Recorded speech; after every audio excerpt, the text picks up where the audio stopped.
हमारे सभी मित्रों को मेरा सादर नमस्कार। मित्रों, आज की इस कक्षा में हम उत्तराखंड बोर्ड कक्षा 12 की हिंदी की एक अनिवार्य पुस्तक संस्कृत प्रबोधिनी से सप्तम पाठ वृक्षेषु चैतन्यम विद्यते, ये सप्तम पाठ है। वृक्षेषु चैतन्यम विद्यते अर्थात वृक्षों में भी चेतना होती है। वृक्षों में चेतना होती है, समझ शक्ति होती है, उनमें भी सुख दुख को अनुभव करने का गुण होता है। इस पाठ में हम यह पढ़ेंगे। पर्यावरण की जो समस्या है वो समूचे विश्व में व्याप्त है और हम सभी जानते हैं कि पर्यावरण संशोधन में वृक्षों का महद योगदान है, बहुत महद योगदान है। आज पेड़ों को काटने से बचाने एवं वृक्षारोपण पर बल दिया जा रहा है। ये पाठ का परिचय हम अभी तक बता रहे हैं। महाभारत के शांति पर्व के 184वें अध्याय में भारद्वाज ऋषि द्वारा यह पूछे जाने पर कि पेड़ ना तो देखते हैं, ना सुनते हैं और ना ही गंध रसादी का अनुभव करते हैं, तो साथ ही स्पर्श भी नहीं जानते वृक्ष, तो उन्हें पंचभौतिक कैसे कहा जा सकता है? इसके उत्तर में भृगु ऋषि उन्हें वृक्षों में चेतनता तथा उनके स्पर्श करने, सुनने, देखने, सूंघने के विषय में बताते हैं। अर्थात वृक्षों में संवेदना व जीवन होता है। इसी तथ्य को जगदीश चंद्र बसु ने अपने प्रयोगों द्वारा सिद्ध किया था। अतः मनुष्य मात्र का कर्तव्य है कि वह वृक्षों के प्रति संवेदनापूर्ण आचरण करे। गोरा देवी द्वारा आरंभ किया गया चिपको आंदोलन या मैती आंदोलन इसी संवेदना की अनुभूति का परिणाम है। इसलिए कालिदास ने भी प्राय अपनी सभी ग्रंथों में वृक्षों और हरिणों को दत्तक पुत्र का स्थान दिया है। मित्रों, अब हमने पाठ का परिचय प्राप्त कर लिया है। पाठ का परिचय आप समझ गए होंगे। हमारे पास श्लोक आते हैं, उन श्लोकों का हम अध्ययन करेंगे।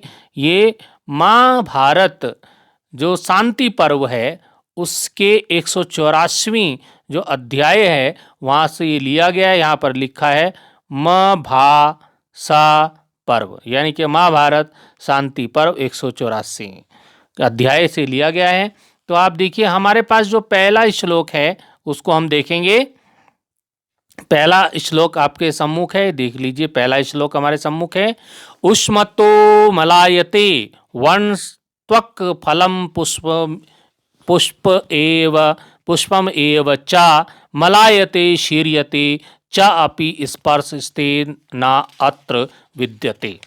तो इसका क्या मतलब होता है, इसको आप समझ लीजिए, इसका अन्वय समझिए कि उष्मता वर्णा मलायते त्वक फलम पुष्पम एव च मलायते शीर्यते च अपि तेन अत्र स्पर्शा विद्यते। क्या अर्थ होता है मित्रों इसका कि उष्मतः क्या हुआ? उष्मतः हुआ गर्मी, घर्मता मतलब गर्मी। अब मलायते क्या हुआ? मलायत का अर्थ होता है कुंभलाना, गर्मी से कुंभला जाना। वर्ण त्वक, वर्ण होता है रंग और त्वक होता है त्वचा, वृक्षों की छाल। फलम पुष्पम एव च, तो ये दिया है यहां पर। तो वर्ण रंग, त्वचा, छाल जिसको बोलते हैं। शीर्यते होता है गिर जाना, झड़ जाना। और स्पर्श होता है छूना, स्पर्श करना। अब इसका अर्थ क्या निकलेगा मित्रों? देखिए कि जो गर्मी के कारण वृक्षों के पत्ते मुरझा जाते हैं। सबको पता है वृक्षों के पत्ते मुरझा जाते हैं और साथ ही उसकी छाल, फल, फूल भी कुंभलाकर बिखर जाते हैं। उष्मतो मलायते वर्ण त्वक फलम पुष्पम एव च। तो क्या हुआ कि गर्मी के कारण वृक्षाणाम वर्णम तापेन मलिन भवते, वृक्षों का जो रंग भी मलिन हो जाता है ताप से, गर्मी से। तथैव त्वक फलम पुष्पम अपि मलिलानि भूत्वा पतंती, और उसके बाद उनके फल, त्वचा, पुष्प वो भी मलिन होकर के गिरने लगते हैं। गर्मी के कारण वृक्षों के पत्ते मुरझा जाते हैं, साथ ही उनकी छाल, फल और फूल भी कुम्हलाकर बिखर जाते हैं। मलायते शीर्यते च अपि स्पर्श स्तेन अत्र विद्यते। तो इसका अर्थ हुआ कि स्तेन अत्र स्पर्श विद्यते, इसलिए वृक्षों में स्पर्श तत्व होता है। कहने का मतलब है जब गर्मी के स्पर्श करने से, गर्मी के छू जाने से वृक्षों के पत्ते, छाल, फल, फूल सब कुम्हला करके गिरने लगते हैं, तो तस्मात् कारणात् अत्र वृक्षाणाम स्पर्श अस्ति इति सिद्ध्यति। इसका मतलब ये है कि वृक्ष जो है स्पर्श को अनुभव करते हैं, स्पर्श को जानते हैं। इससे यह सिद्ध होता है कि स्पर्श, और जो स्पर्श तत्व है वो वायु का विषय है, अतः वृक्षों में वायु तत्व होता है। इससे यह सिद्ध होता है। अब दूसरा श्लोक है। दूसरा श्लोक क्या कहता है? दूसरा श्लोक देखिए क्या कह रहा है कि वायु अग्नि असनि निर्घोष है। वायु अग्नि असनि निर्घोष है। वायु किसको बोल? वायु हवा है ना, और अग्नि आग, और असनि वज्र मतलब आकाशे बिजली। फलम पुष्पम विशीर्यते श्रोत्रेण गृह्यते शब्दम तस्मात् क्षणवंती पादपाः। तो इसका मतलब क्या हुआ कि पादपानां फलम पुष्पम च वायु अग्ने विद्युता च निनादेन पतति। वायु, अग्नि एवं बिजली की कड़क आदि से भीषण जो आवाज होती है उससे वृक्षों के फल पुष्प टूट जाते हैं। कई बार ऐसा देखा जाता है कि जब भीषण बहुत तेज वायु चलती है, बहुत तेज अग्नि चलती होती है, या बिजली की कड़क होती है, भीषण बिजली की आवाज होती है, तो उससे क्या होता है? फलम पुष्पम विशीर्यते, वायु अग्नि एवं बिजली की कड़क आदि के भीषण शब्दों से फल और पुष्प विशीर्यते हो जाते हैं, गिर जाते हैं, टूट जाते हैं। और श्रोत्रेण होता है कानों के द्वारा, श्रोत्रेण जिससे सुना जाता है, कर्णेन मतलब तृतीया एक वचन है इसमें। तो कान के द्वारा गृह्यते ग्रहण किया जाता है शब्दम शब्दों को, तस्मात् शृण्वन्ति पादपाः। इससे यह सिद्ध होता है कि पादपों के, वृक्षों के कान होते हैं, उनमें सुनने की शक्ति होती है। इस श्लोक में महर्षि भृगु के द्वारा वृक्षों में श्रवण इंद्री होने की, सुनने की शक्ति की विद्यमानता का वर्णन किया गया है कि वायु, अग्नि एवं बिजली की कड़क आदि के भीषण शब्दों से फल व पुष्प टूट जाते हैं। शब्द कान के द्वारा ही सुने जाते हैं, इसलिए कहा जा सकता है कि वृक्ष सुनते हैं इति सिद्धम। ये यहाँ पे सिद्ध होता है कि वृक्ष सुनते भी हैं। अगर वो सुनते ना होते तो वो टूट कैसे जाते, घबरा करके मुरझा कैसे जाते? तो ये यहाँ पर सिद्ध हुआ दूसरे श्लोक में। तीसरा श्लोक है वल्ली वेष्टयते वृक्षम सर्वता च एव गच्छति न हृदृष्टे च मार्गो अस्ति तस्मात् पश्यन्ति पादपाः। इस वल्ली क्या होता है? वल्ली होता है बेल, किसी चीज की बेल। आपने देखा होगा कद्दू की बेल, लौकी की बेल, बेलें होती ना, खीरे की बेल। तो वल्ली हुआ है बेल। वेष्टयते मतलब लिपट जाती है, चिपट जाती है। बेल जो है लिपटती चिपटती है ना, दूसरे पौधों में चिपट जाती है। अगर कद्दू की बेल है, लौकी की बेल है, कोई वृक्ष हुआ तो उस पर चिपटती चिपटती ऊपर चढ़ जाएगी उसके। तो चिपटती है, लिपटती है। वृक्षम वृक्ष पर सर्वतः च एव गच्छति, सर्वतः गच्छति च एव मतलब क्या है, बेल वृक्ष से लिपटती है और उसके चारों ओर घूमती फिरती चलती ऊपर चढ़ती जाती है। न हृदृष्ट एव, न न हृदृष्टेच, और उसकी वो आंखें नहीं होती, उसकी दृष्टि नहीं होती, वो देखती नहीं है। मार्गो अस्ति, मार्ग तब भी वो देख लेती है। और आप कैसे कह सकते हैं कि जो दृष्टिहीन है वो अपना मार्ग देख ही नहीं सकता? तो इससे क्या सिद्ध होता है? इससे सिद्ध होता है तस्मात् पश्यन्ति पादपा, इससे सिद्ध होता है कि पौधे देखते भी हैं। नहीं देखती होती तो इतने ऊंचे पेड़ पर कैसे चढ़ जाती? तो इसका अर्थ क्या हुआ? आप दोबारा से इस श्लोक को समझिए कि इसका अर्थ क्या होता है हिंदी में अनुवाद। बेल वृक्ष लिपटती है और उसके चारों ओर घूमती चलती है, बिना दृष्टि वाले को मार्ग दिखता भी नहीं है। अतः हम कह सकते हैं कि वृक्ष देखते हैं, बेल देखती है तभी तो ऊपर चढ़ती है। जब बेल देखती है तभी तो ऊपर चढ़ी उसके। तो वृक्ष मतलब जो पौधे हैं, पादपा हैं, वो देखते भी हैं।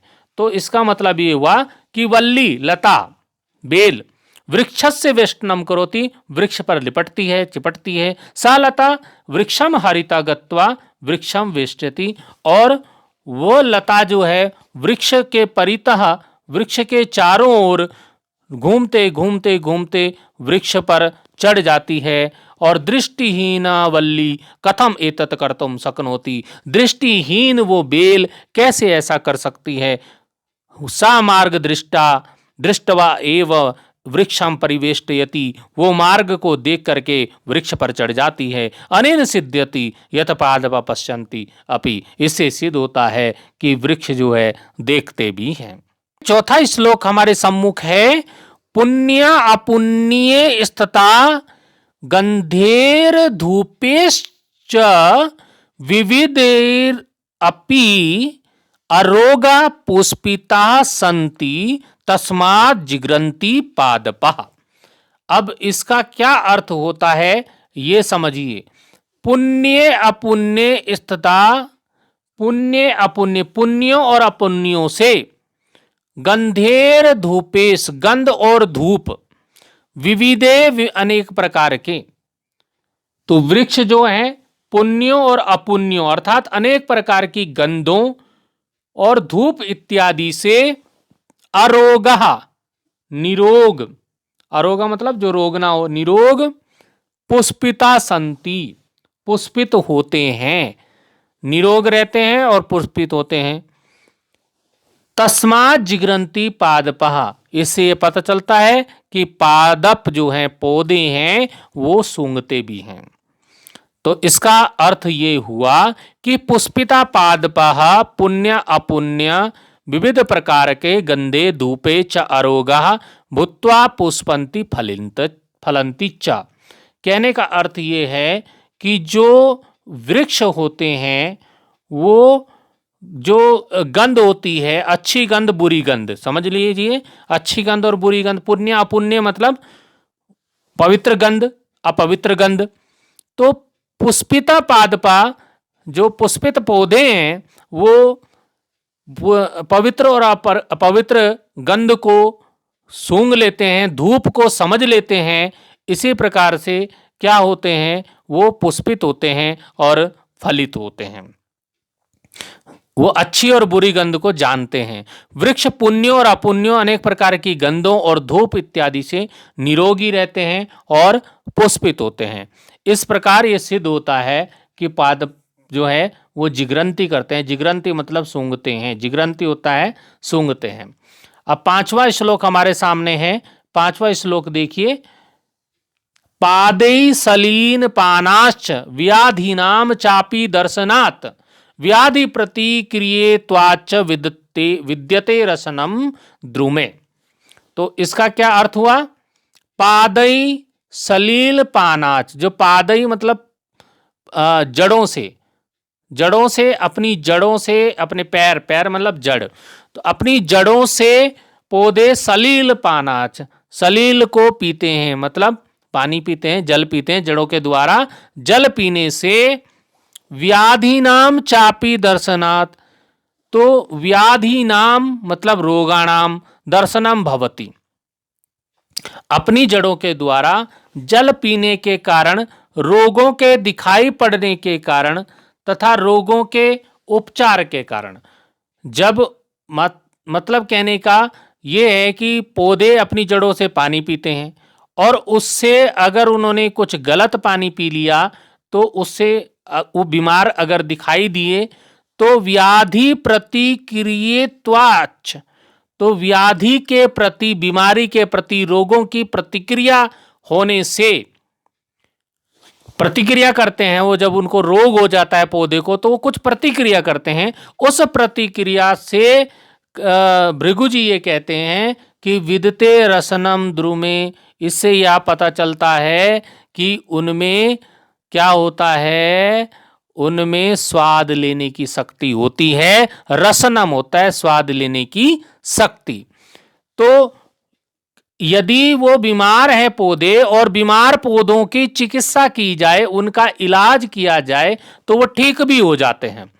तो इसका अर्थ ये समझिएगा कि वृक्षापादे मूलहि जलस्य पानम कुर्वन्ति, कि वृक्ष अपने जड़ों से, अपने पैरों से, जड़ों से जल का पान करते हैं। तेसु अपि व्याधीनाम रोगाणाम दर्शनम भवति, उनमें भी रोग बीमारियां दिखाई दे जाती हैं।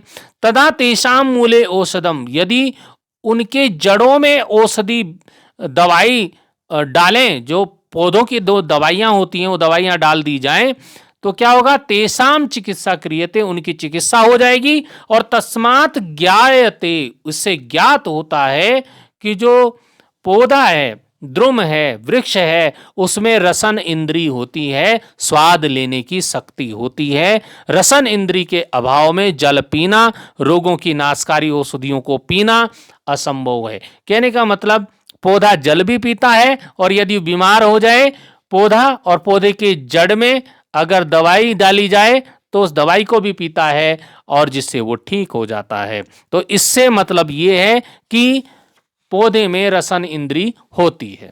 अगला श्लोक हमारे सम्मुख है, छठा श्लोक।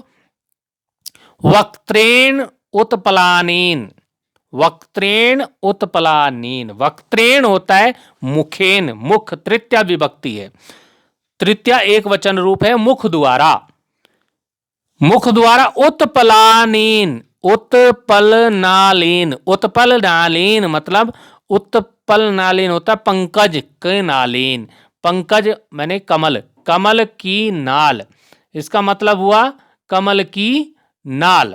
उत्पलानेन मतलब कमल की नाल, कमल का जो पौधा उसकी नाल को उत्पलानेन बोला गया है। यथा ऊर्ध्वम जलम आदेत, जिस प्रकार से जल जो है ऊपर आता है, जिस प्रकार कमल जो होता है, कमल का जो डंठल होता है, डंडा होता है उसका, कमल का डंडी, उससे उस डंठल के द्वारा जल ऊपर की ओर ग्रहण किया जाता है। जिस प्रकार से जो उसका कमल का जो, कमल की जो नाल है, डंठल है, उसके द्वारा जल को ऊपर की ओर ग्रहण करके खींचा जाता है। तथा पवन संयुक्ता, उसी प्रकार से हवा से युक्त हो करके पादे जड़ें, पीबती पादपा, जो पौधों की जड़ें हैं वो पीती हैं, पानी पीती हैं। तो क्या मतलब है कि जिस प्रकार से जो कमल का नाल है उससे पानी खींचा जा सकता है ऊपर को, मुख के द्वारा पानी खींचा जा सकता है, उसी प्रकार से पवन के साथ मिलकर के, हवा के साथ मिलकर के पौधे भी पानी पीते हैं। समझ गए होंगे, एक बार फिर समझ लीजिए। यथा वक्त्रेण कमनालेन जलम ऊपरी आनीयते, जिस प्रकार से कमल की जो नाल है उससे जल ऊपर की ओर लाया जा सकता है। तथैव पवनेन संयुक्ता, उसी प्रकार से हवा के संयुक्त से पादपा, पौधे भी मूल भागेन, अपनी जड़ों के द्वारा जलम पीबती इति, जल पीते हैं। पादे पीबती, उनकी जड़ें पीती, उनको पानी को पीती हैं। और अनया व्युत्पत्त्या पादपस्य तथैव नाम सार्थका भवति, इसलिए उसकी उत्पत्ति जो है पादप की, पादप इसलिए उसको बोला जाता है। और ये अर्थ आप समझ गए होंगे कि महर्षि भृगु ने वृक्षों में चेतना की विद्यमानता को उदाहरणों के द्वारा यहाँ पर सिद्ध किया है। जिस प्रकार कमल अपने डंठल के द्वारा जल को ऊपर की ओर ग्रहण कर खींचता है, उसी प्रकार से वृक्ष भी वायु से युक्त होकर अपनी जड़ों से पानी पीता है। अगला श्लोक, 7वां श्लोक हमारे सामने है। 7वां श्लोक देखिए, सुख दुखयोच, सुख दुखयोच, सुख और दुख, सुख और दुख में गृणात छिन्नस्य विरोहणात, ग्रहात होता है ग्रहण करने या अनुभव करने में, छिन्नस्य मतलब कटे हुए, विरोहणात मतलब वृक्षों की शाखा के आरोपण होने से, मतलब कटी हुई शाखा दोबारा से उत्पन्न हो जाती है वृक्षों की। वृक्षों में अगर उसको काट दिया जाए तो कटी हुई शाखा दोबारा से उत्पन्न होने लगती है, उसमें नए अंकुर निकलने लगते हैं, उसी को विरोहणात बोला गया है। ठीक है। जीवम पश्यामि, जीवों में दिखाई देता है, वृक्षाणाम चैतन्यम विद्यते, इससे पता चलता है कि वृक्षों में चैतन्यता होती है। तो अब इसको समझिए किस प्रकार से। इस श्लोक का अर्थ ये हुआ, सुख तथा दुख को ग्रहण करने के कारण, सुख और दुख को ग्रहण करते हैं पौधे, वृक्ष, तो सुख और दुख को ग्रहण अनुभव करने के कारण कटे हुए विरोहणात, कटे हुए जो छिन्न से चा विरोहणात, जो छिन्न हो गया है, कटा हुआ है, तो फिर उगने के कारण, विरोहणात होने के कारण मैं वृक्षों में जीवन की विद्यमानता को मानता हूं, भृगु जी ये कहते हैं। इसलिए उनमें अचेतनता का अभाव है, अर्थात चेतनता है। ये समझ लीजिए क्या कहा है, इसको फिर से समझिएगा क्योंकि महत्वपूर्ण है ये कुछ, तो ध्यान दीजिएगा। ये श्लोक थोड़ा सा महत्वपूर्ण हो सकते हैं आपके लिए। वृक्षा अपि सुखस्य दुखस्य च अनुभव कुर्वन्ति, कि वृक्ष भी सुख और दुख का अनुभव करते हैं। छिन्नस्य वृक्ष से पुनः अपि विरोहणम, जो कट गया है वृक्ष वो पुनः से उग आता है। अनेन वृक्षेषु प्राणानाम सुस्पष्टा अनुभूति, इस प्रकार से वृक्षों में प्राण होता है, उनमें जान होती है, ये स्पष्ट अनुभूति करते हैं। ऐसी यहाँ पर भृगु जी ने बताया है कि वृक्षों में अचेतनता नहीं हो सकती, उनमें चेतनता होती है। अगला श्लोक हमारे पास 8वां श्लोक हमारे सम्मुख है। तेन तत् जलम आदत्तम जरयति अग्नि मारुतो आहार परिणामाच स्नेहो वृद्धि च जायते। तो इसका अर्थ देखिए, तेन वृक्षेण घृतम, उस वृक्ष के द्वारा, वृक्षों के द्वारा घृतम ग्रहण किया गया हुआ, तत् जलम वह जल, आदत्तम ग्रहण अनुभव किया हुआ जो जल है, जरयितु, जरयति मतलब पच जाता है, जो वृक्ष जो भी जल को ग्रहण करते हैं वो पच जाता है, जरयित होता है पच जाना। अग्नि मारुतो, और जो वो अग्नि और मारुतो, अग्नि और वायु को भी ग्रहण करते हैं, वो भी पच जाता है, सब पचा लेते हैं वृक्ष। तो इसको आप समझ लीजिए कि वृक्ष जो हैं सब चीज को पचा लेते हैं। आहार परिणामाच स्नेहो वृद्धिश्च जायते, और आहार, जो आहार वो लेते हैं, उस आहार को पच जाने के कारण उसमें स्निग्धता की उत्पत्ति होती है, में निरंतर बढ़ते जाते हैं। तो वृक्षों के द्वारा जड़ों के माध्यम से जल ग्रहण किया जाता है, वे वायु तथा अग्नि को पचाते हैं, और भोजन पच जाने के कारण उनमें स्निग्धता की उत्पत्ति होती है, उनके आहार के परिणाम के फलस्वरूप उनमें वृद्धि होती है। तो ये समझ गए होंगे आप।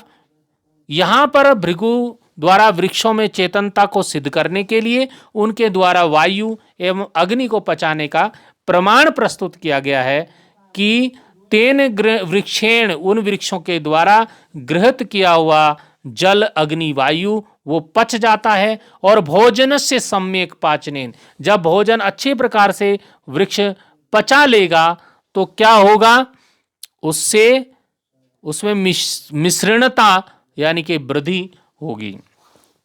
अब अगला अंतिम श्लोक यहां पर है, जंगमानाम जंगमानाम च सर्वेषां शरीरे पंच धातवः।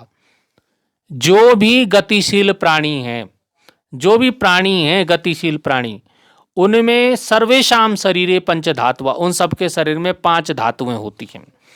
जितने भी जंगमानाम हैं, जंगम बोलते हैं गति करने वाले चेतना युक्त, पंच धातुवा होता है 5 धातुएं। और 5 धातुएं कौन सी हुई, भूमि जल अग्नि आकाश वायु, ये 5 धातुएं हुई। ये 5 धातुएं सभी जीवों में होती हैं, कोई भी जीव है। अब जब सब में होती हैं तो पौधों में भी होती हैं। सभी गतिशील वृक्षों आदि के शरीर में 5 तत्व भूमि जल अग्नि आकाश और वायु एक एक करके प्रत्येकशः